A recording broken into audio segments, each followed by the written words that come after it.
macam ni. Allahu Akbar. Kenapa dah boleh tiba-tiba hilang macam ni?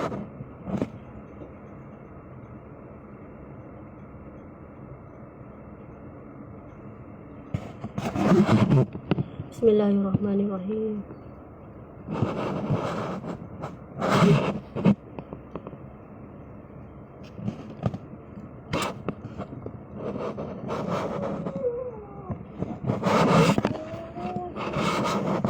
Ya Allah, tak tahulah kenapa boleh tak ada tadi sekejap. Saya tak tahu kenapa. Saya minta maaf ya, saya sambung balik. Saya cakap dengan malaikat pengiring tadi, ya Allah ya Tuhan, astagfirullahalazim. Allahumma shalli ala sayyidina Muhammad. Bismillahirrahmanirrahim. Minta maaf. Tadi tak tahulah kenapa.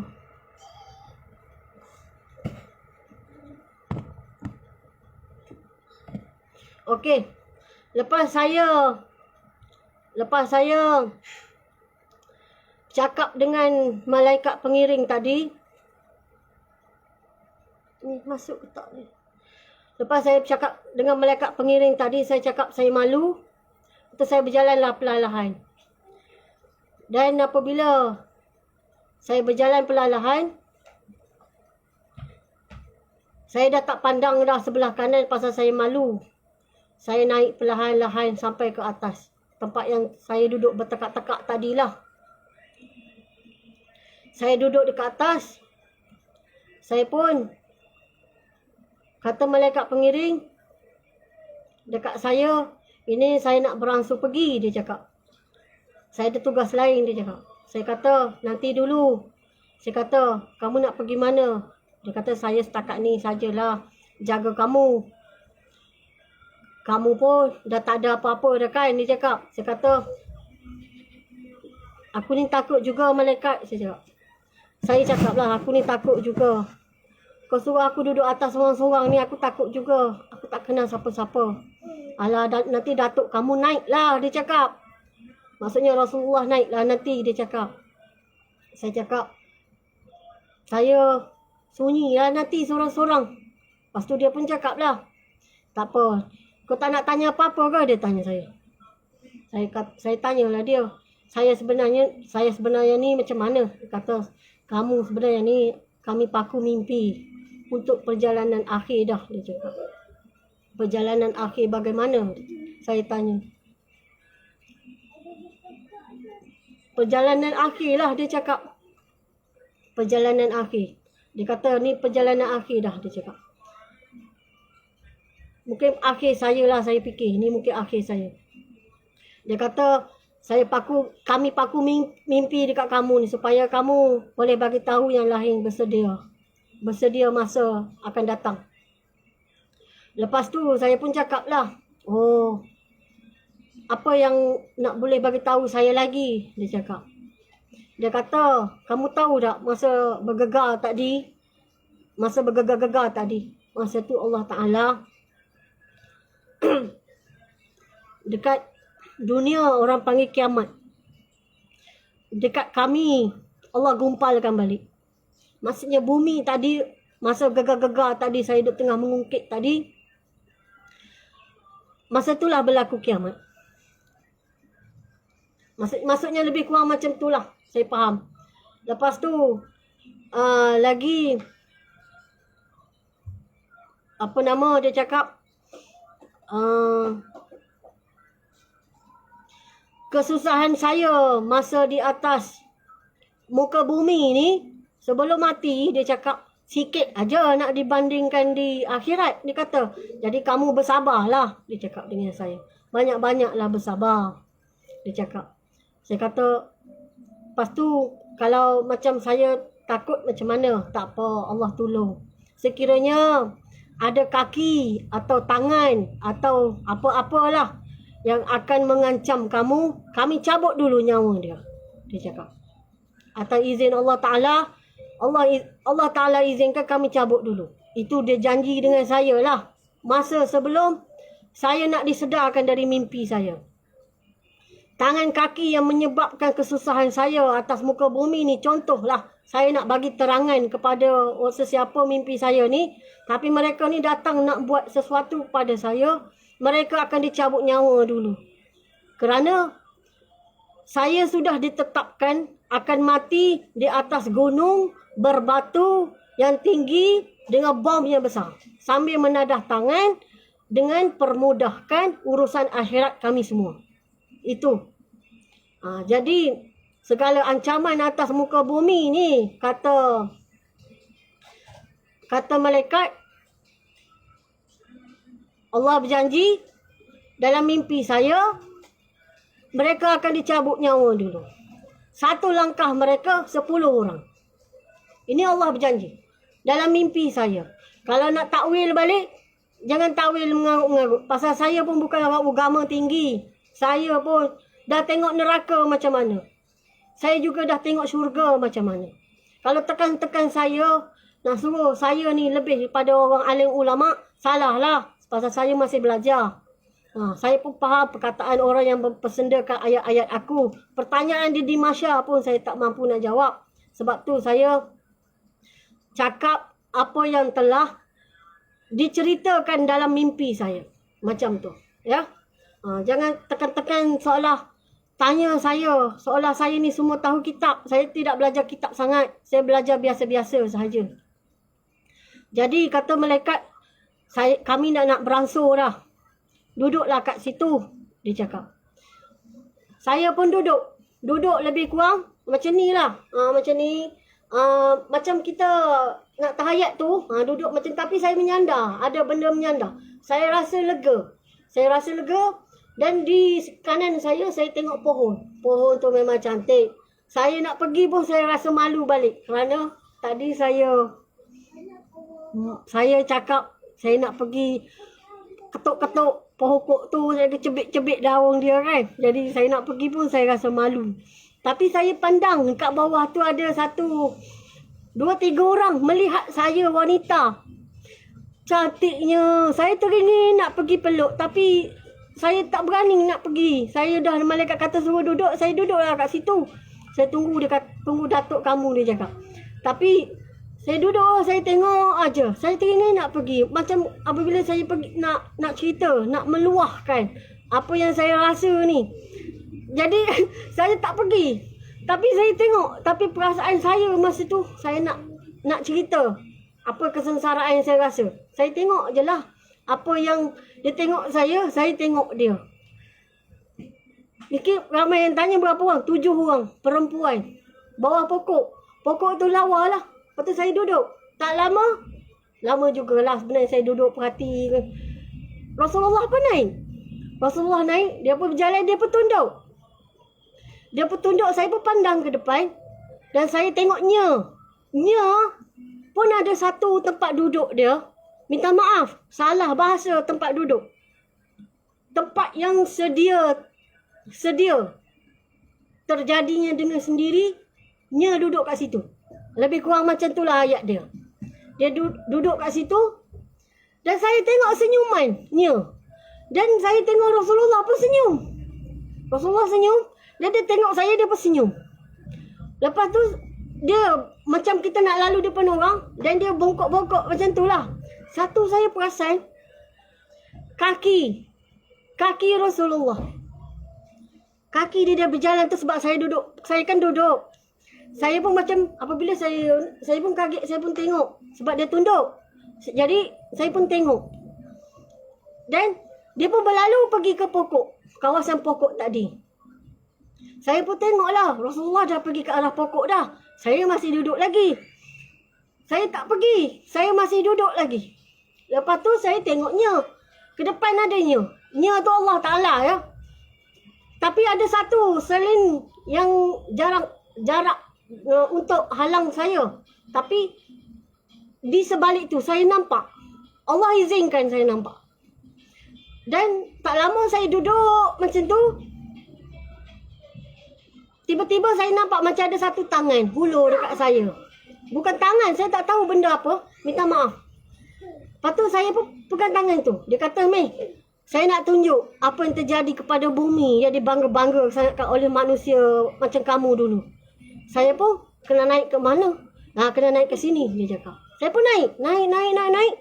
Saya tengok dekat atas tu, cakrawala. Yang selama ni, kita tengok kat bawah kan.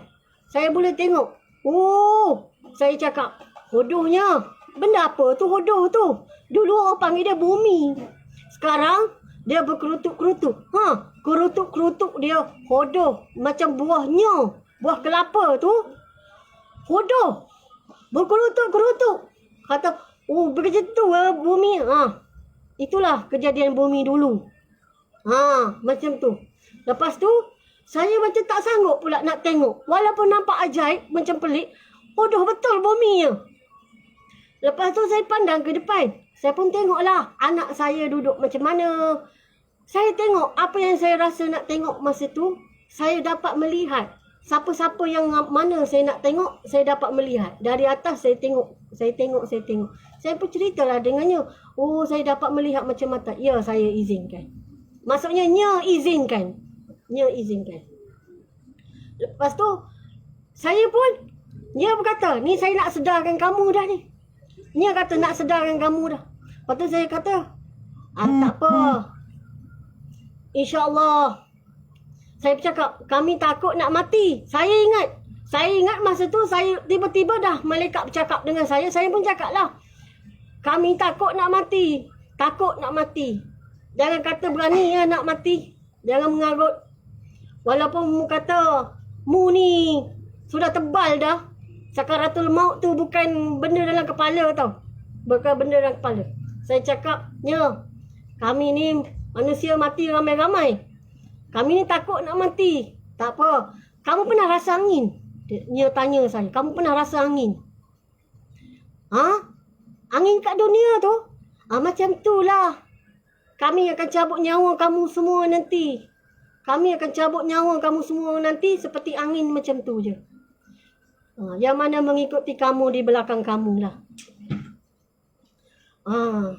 Jadi, saya pun sedar. Apabila saya sedar, lebih kurang pukul 15 minit pagi. Saya pun bangun tu, saya macam pening. Saya pergi ke mana? Saya macam pening. Saya bangun tu, 1 minggu, saya tak bercakap dengan siapa-siapa lagi. Saya langgar peti ais. Bangun pagi, saya langgar peti ais. Rosak peti ais saya. Demi Allah saya cakap. Saya tak cakap dengan suami saya yang langgar peti ais tu. Betul. Demi Allah saya cakap. Suami saya pun boleh tengok live saya ni. Saya tak mengaku dengan dia. Pasal, saya ni takut dengan mimpi saya. Mimpi tengok syurga tu tak takut. Mimpi tengok neraka, mimpi tengok azab atas sirat tu, nampak macam kecil. Tapi hakikat sebenarnya, dia ni terlalu kuat. Terlalu kuat sesaan dia. Begitu juga hirup-hirup sebelum kita keluar dari tanah Melayu. Malaysia ni lah. Sebelum kita keluar daripada Malaysia. Macam tu. Okey. Setakat itu sajalah apa yang saya nak cerita hari ini. Kalau ada berbangkit ataupun tak faham, boleh tanya perlahan-lahan dengan saya. Saya akan jawab dengan jujur. Saya dulu ni bukan orang bercakap agama. Saya bercakap bab lembu. Dan juga bab keropok. Keropok tu sikit aja. Biasanya saya bercakap bab lembu. Biasa kerja saya macam itulah. Itu kerja saya. Tapi saya dah stop dah semua tu. Saya dah tak buat dah semua tu. Saya dah takut dah. Kenapa saya dah takut? Kerana saya dah tengok dah neraka macam mana. Saya dah tengok dah atas sirat macam mana. Okeylah masa kena bom tu dubang. Saya tak rasa apa lagi. Tapi atas sirat, dia berbeza. Dalam neraka, dia berbeza. Api tu yang dibakar-bakar ni, kecil aja dibanding dengan neraka. Neraka ni kena tembus ke sana. Tembus, hancur, lebur. Ada balik, hancur lagi. Ada balik, hancur lagi. Itu je dari mimpi saya. Yang mana boleh jadikan iktibar, ambillah iktibar. Yang mana nak boleh jadikan clue masa untuk akan datang, ambillah. Kerana malaikat pengiring kata, saya ni mimpi Yang akhir dah. Nombor 7.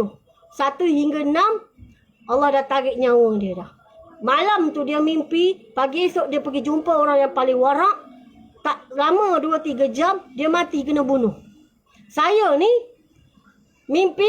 1 minggu saya langgar peti ais dulu. Minggu yang kedua baru saya cerita dengan suami. Itu pun cerita merak. Tak boleh nak ingat. Nombor 3 saya peram. Pasal apa? Saya ingat balik. Saya kena ingat balik. Kerana apa saya kata? Kerana kan cakap benda mengarut. Aku juga yang malu. Saya cakap. Tak apa. Keluar dekat sini abang saya cakap. Anak dia tu masih kecil. Kecil.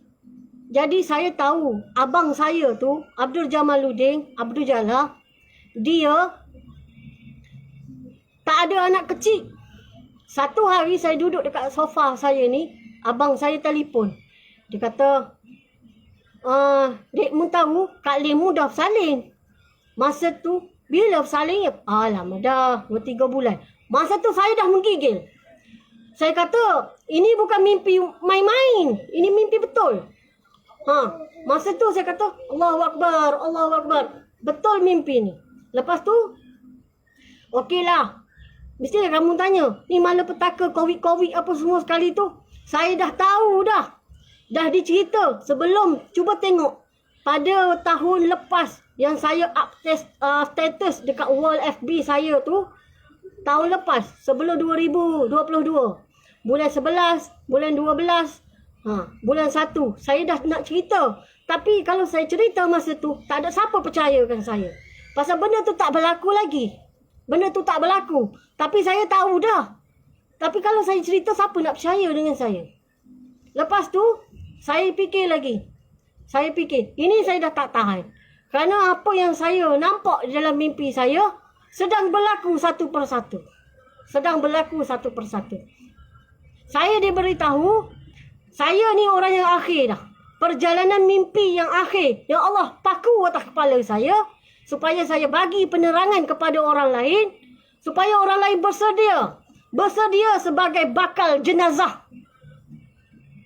Buang harga dunia ni. Buang apa yang kamu nak buat. Saya dulu pun ahli bisnes. Duit hari-hari masuk. Tak percaya, tanya orang berdekatan dengan saya. Demi Allah saya cakap. Tapi sekarang saya sudah stop. Saya sudah stop. Kadang saya makan nasi dengan telur. Saya ajar diri saya. Saya ajar. Saya makan dengan kicap, saya makan dengan telur. Sebab saya dah tahu dah. Saya dah tahu. Orang lain saya harap buatlah perkara yang sama. Kita ni semua bakal jenazah. Kalau tak percaya, pergi kepada Durian Mentangau. Abang saya berada di situ. Durian Mentangau di Terengganu. Tanya anak kecil dia. Kalau anak kecil dia kata, anak kecil dia dah boleh merangkak, dah boleh bangun-bangun, dekat benar lah tu. Pasal pertanyaan saya, masa sebelum kejadian bom besar, saya sekali terbunuh dekat situ, atas gunung tadi, maka dekat sangatlah. Ini dah berapa bulan dah. Kepada orang-orang yang dekat Durian Mentangau, tolonglah ambil tahu. Ini bukan kisah dongeng apa yang saya nak cerita ni. Dengar baik-baik. Permulaan mereka, dia akan hentam negara Sabah. Negeri Sabah. Apabila dia hentam negeri Sabah, maka negara lain pun masuk campur. Kalau Malaysia apa mereka buat, tipuan emas, kami negara lain-lain ni, yang tak ada raja ni pun lagi dia orang tipu-tipu, hentam-hentam. Mereka sebenarnya nak menghapuskan manusia saja. Tak payahlah mu cerita. Ini untuk ubat tu. Ini untuk ubat ni. Mu cerita je hal sebenar. Mu percaya hakikat sebenarnya dia nak bunuh mu dah semua. Dengarlah. Mimpi aku ni bukan sebuah kisah dongeng. Apa yang aku lalui sudah berlaku depan mata. Percayalah cakap aku. Biarlah lepas hari ni seperti aku mengancam kestabilan kehidupan orang lain. Sekurang-kurang aku dah bagi pesan kepada kamu. Supaya kamu memberi manfaat pada yang lain. Berpesan-pesan. Sebenarnya kita ni bakal jenazah semua. Mungkin kamu akan tanya, kenapa aku tak sebut sultan-sultan lain?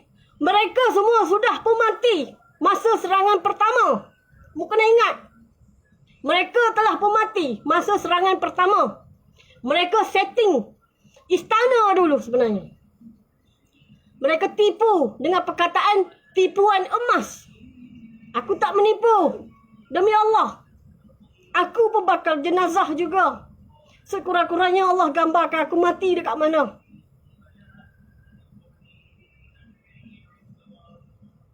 Itu sajalah. Minta maaflah emosi sikit. Dengarlah ahli-ahli politik. Aku tahu tempat pok-pokmu duduk di mana. Di mana atas masyar pok-pokmu. Tapi apabila mu mengikut di belakang aku, mencari sama-sama Imam Mahdi, maka mu hanya berjalan sahaja di atas sirat Allah. Berjalan sahaja di atas neraka Allah. Dan terus masuk ke syurga Allah. Jaminan Allah tidak ditarik jatuh. Dalam mimpi aku. Demi Allah aku bercakap. Mu belajar tinggi-tinggi. Tapi mu tak ada jaminan. Untuk apa? Untuk apa? Mu percayalah. Sebab mimpi aku ni sekali terus sentuh bahu Rasulullah sallallahu alaihi wasallam. Bukan mimpi aku ni satu kali aku mimpi. Satu kali sahaja. Tidak berangkai acap kali. Tidak. Demi Allah tidak. Satu kali sahaja.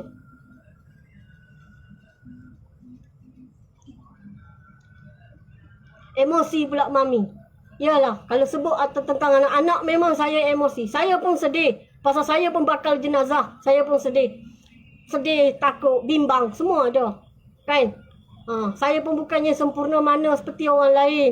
Saya pun penuh dengan dosa juga. Tapi kita sama-sama memaafkanlah. Macam tu. Dah kita nak buat apa lagi? Takkan kita nak pikul seguning duit. Nak bawa pergi ke alam barzah. Tak logik. Jadi kita pikul pahala. Pahala maafkan orang pun pahala juga. Tak payahlah bergaduh. Kita bercakar-cakaran dalam ni. Nak ikut benda-benda yang tak logik dalam kepala. Saya tidak komen. Tak mahu nak cerita sebenarnya. Tapi sebenarnya mereka ni nak menghancurkan kita dah. Sudah dekat sangat dah. Berapa lama perjalanan dari tanah Melayu ni, Malaysia ni, keluar ke sana. Masa peperangan. Nak pergi sampai tempat yang saya mati terbunuh tu. Kena bom yang besar. Berapa lama? Cuba kira. Masa dia, kalau nak kira, pergi ke Durian Mentangau. Tengok anak abang saya. Umur berapa? Saya nak telefon, nak tanya pun saya gerung. Betul. Walaupun dia anak saudara saya nak telefon, saya nak tanya, memang saya takut. Saya takut dengan hakikat ni. Kamu orang yang berani. Kamu orang yang hebat. Kamu orang yang percaya agama.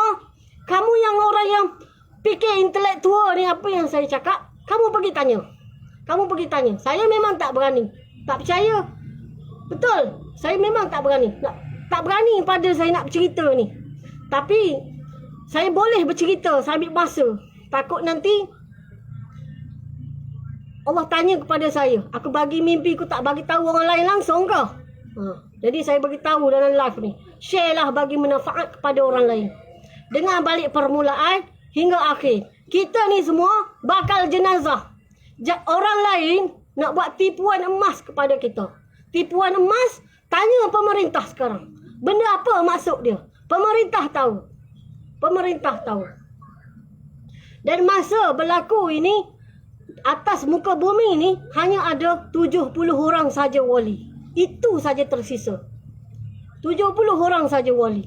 Yang berjalan sama-sama mencari Imam Mahdi ni hanya 70 orang saja wali. Dan saya mengenali dia melalui apa mimpi saya tadi. Dia memberi maksud. Maksud yang benar. Bukan maksud kerana politik. Bukan maksud kerana wang.